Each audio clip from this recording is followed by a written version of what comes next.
I do use this, so you can see how simple this is. I'm going to tell you a story of my son Malachi. He's 10 years old, and a few weeks ago, we had a YWAM missionary that was visiting us from Texas, and we do what we call a House of Peace search. So we went out into the community, and we're going door to door.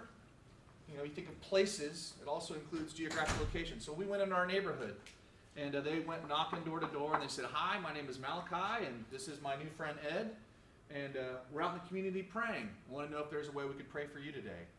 And there's a man named David who is from Ecuador, and he's like, "Yes."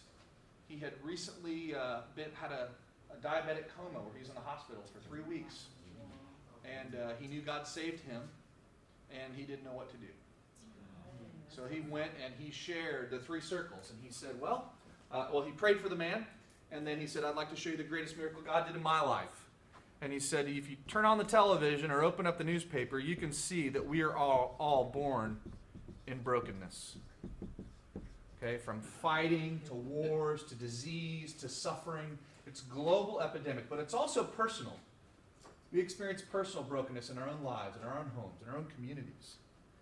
And yet we also see traces of beauty. And you can see a sunset or the laugh of a child. And the reason why is because there was an original design according to the Bible. God's perfect design.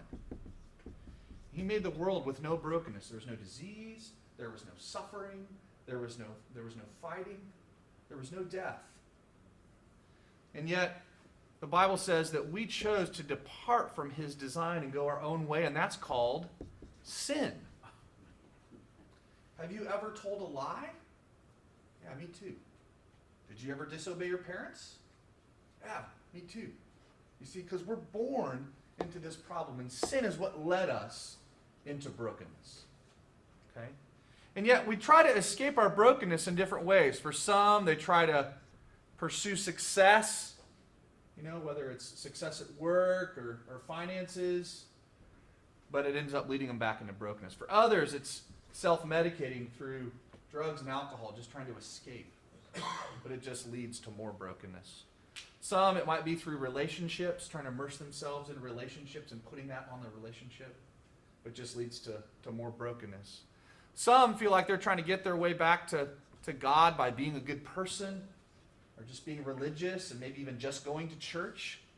But that alone does not allow us to escape brokenness. And there's other ways that the people will try, okay? But just like a bungee cord, it just snaps them back into their brokenness. And yet God provided the only way out, and that was through his Son, Jesus. You see, Jesus came and he entered into our brokenness. And he grew up and he did not sin one time. And he allowed himself to be killed on a cross, taking on our sin, taking on our brokenness. And then he died. And 3 days later, he rose from the grave. And he declared that if anyone would turn from their sin and their way and would believe in him alone to forgive their sins and make him their boss, that they would be forgiven and would then be able to recover from their brokenness and could now pursue God's design for their life. And he asked that man David, he said, "Which of these two do you see yourself in?" He's like, "I'm in brokenness."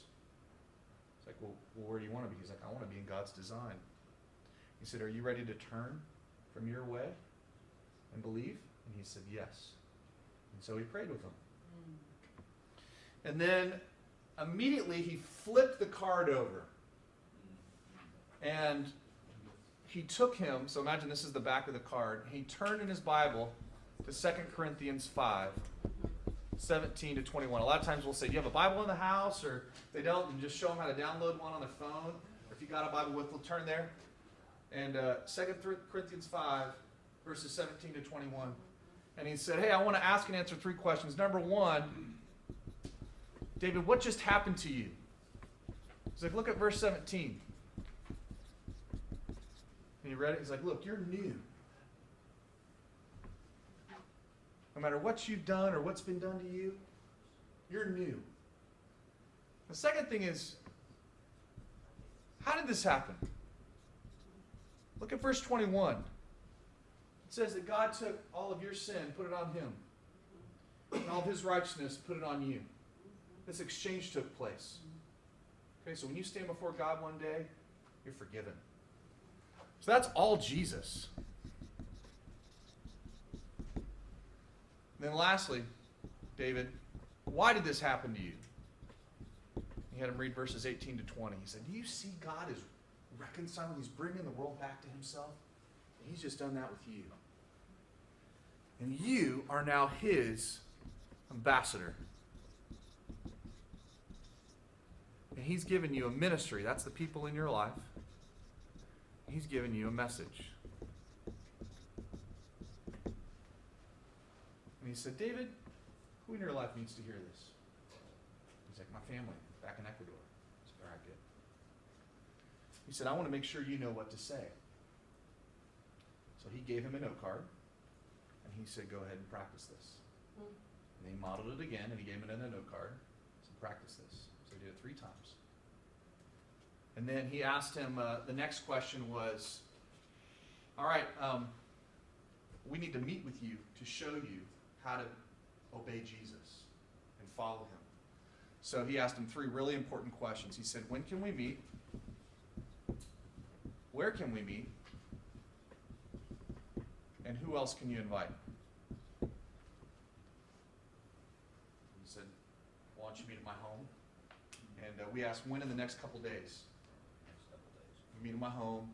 And he said his work schedule is crazy, so it would be just him. I said, okay. So they prayed for him. And then 2 days later, I went back with my 11-year-old daughter, and we followed up with him.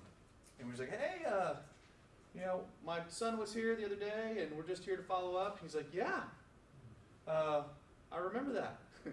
And so we just said, how are you doing? That's a good thing. And we started a church in his home. Wow.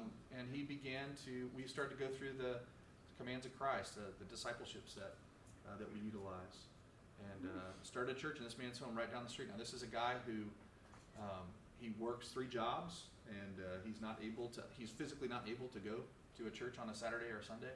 So we meet on Thursday mornings in his home. And God's using him to reach his community now. But it started with the 10-year-old training the full-time missionary how to get into a home. Okay? And he used this simple tool. So what I want you to do now is, you notice that we added something here. We added the follow-up piece. Okay? That's really important. Because it's like, well, they said they want to believe. What do we do next? Well, here's the Bible, and you go to church, you go to this Bible study, and you download these sermons. It's just like, ah! Just keep it simple. Yeah. All right? So I want you to practice now, and for the sake of just your sanity, and maybe practicing with somebody you don't know, I want you to switch. So go with somebody that's on a different side.